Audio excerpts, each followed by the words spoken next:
Hello everyone and welcome back. We're finally back in the whiskey shop. Things have aligned for us again. And you all may have seen Vin at No Nonsense Whiskey review this already. It's my turn now. Sorry for the delay, folks.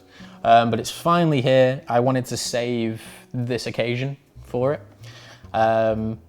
You can Google a lot of the background on this bottle. I'm not going to go into it loads. It's about the underground stations. Bimber are going to release one for like every underground station. They are, I believe, ballot based. So you enter, you might be in with a chance to win it. It's £125 a bottle. They're releasing 4 of them at a time. I think it's a single cask. So yeah, it is. So this is bottle 90 of 259. It's 58.5% alcohol. It's cask number 129, bottled May this year being 2021. And it's from an ex-bourbon cask, single cask release, made for superior taste, we'll talk about that later, non-chill filtered natural colour. How do I start to talk about this thing? So, Bimber was very collectible. Arguably, releases they'll pull out in the future, the other versions of this will still be. But if you were genuinely interested in Bimber and wanted to buy this and drink it, or open it, which is what Mark's let us do, and sending it around to all of us whiskey folk, I still think you've been a bit cheated. Because, and this is a very personal thing, as all whiskey opinions are, I've tried 3 Bimbers, well 4 now, and I've never really got the hype with it. And I'm a fan of young whiskey. I think Ardnam Erkin's fantastic, Nick Nean is great, I've only tried small samples of that. Strathern was really good. You know, Lakes Distillery, Cotswolds, love bourbon, that's relatively young in general. But I've never got on with Bimber. And I've never got on with Glenfarclas either.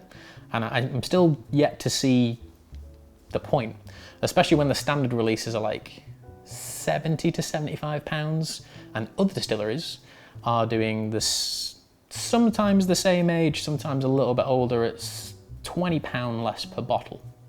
Still natural colour, non-chill filtered, at least 46%. So I don't really get the hype. Nonetheless, smell, taste, all the good stuff.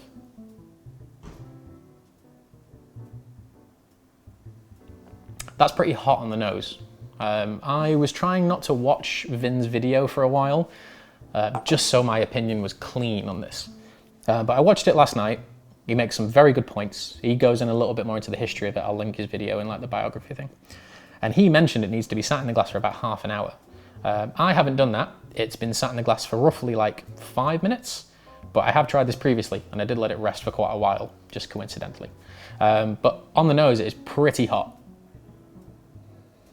It comes across quite strong. There is an element of almost synthetic sweetness to it. You know, like those sweets, I think they're called dib dabs. You get like 2 big bags of sherbet and then like a chalk sweet kind of stick, and you lick the end of it, dip it in, and it's always like very synthetic tasting lemon and apple. There's quite a lot of that. And this is also weirdly specific. It has, I don't know what you call it, there's probably a specific word. You know, like the end of a cocktail. It's kind of melted down with the ice and the alcohol's really diluted, and you might get overtones of vermouth and stuff. This has like a nose to it of like really intense, like light French vermouth, like a Lillet Blanc, which I like, but it's also mixed in with very overpowering alcohol.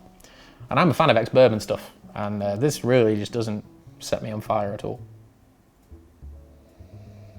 But yeah, synthetic, young, which normally wouldn't be a problem, but that synthetic sweetness, and they've not added anything to it, it just coincidentally smells like that, really isn't setting my world on fire in any way.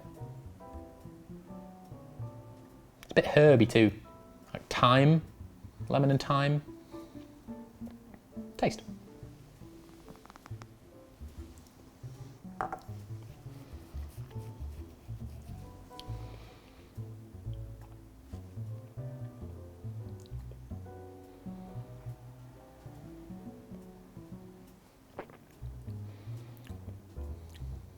Ooh, okay. You get a little bit of kind of bite right at the end, which I normally don't mind, and I actually don't mind with this. I think that's a bonus point. It's not alcohol driven. It's almost like a drop off a cliff in terms of like, it's kind of easy drinking, it's a little bit dull, and then boom, this kind of quite interesting finish comes along, which is more laden with that timey, herby sort of flavour. I must say that the palate isn't particularly interesting, and even at the ABV, it's not like got loads going on.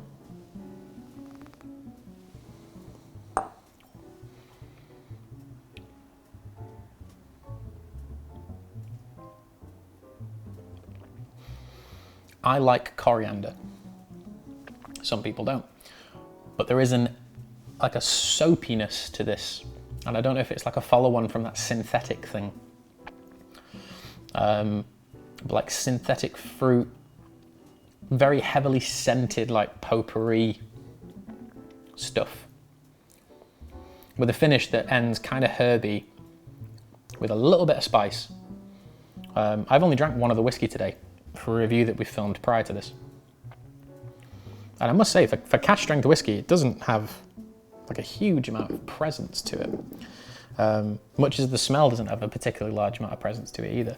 And if you offered me this bottle at £125, I must say, I'm not impressed in many ways. The other Bimbers I've tried have been 2 versions of the sherry cask release, which again I thought were okay. For a tenner less, I'd rather buy a Glendronach 15, or for 30 quid less, a Glendronach 12. And the peated cask, which I bought purely out of interest because it was the first Bimber that I could buy, and I bought it from a shop in Manchester called Tipples. Opened it. I've never really been a fan of peated cask releases anyway. I think it's just a bit boring. Just pay money to peat the barley or get peated barley from somewhere and just do something that's peated. And that again was really flat, quite underwhelming, didn't really see the point in it. This isn't a reflection on Bimber, it's just not every whiskey meets every palate, so these words might sound very harsh, it's just that I don't particularly get it, but I know loads of other whiskey reviewers love Bimber. I've just not tried one yet that's got me into the club. So I know Vim was really scathing, I too am going to be quite scathing, and I wasn't actually going to score this in any way, but I would honestly rather buy like 6 bottles of Jameson's or a couple of bottles of Johnny Walker Black Label or a Glendronach 18 and have some change left over, or some other amazing single casks. It's been put in a price point where they know it's going to go into auctions, but it's also been put in a price point where I think the liquid is quite poor quality versus the price. So is it just a moneymaker for them? Is it a reputation builder? I know they had a little bit of a heated exchange with people who were selling them, so they're like blacklisting some people from buying the newer releases, which I think kind of goes against some of the marketing of this and the point of it, especially as limited and as expensive as it is.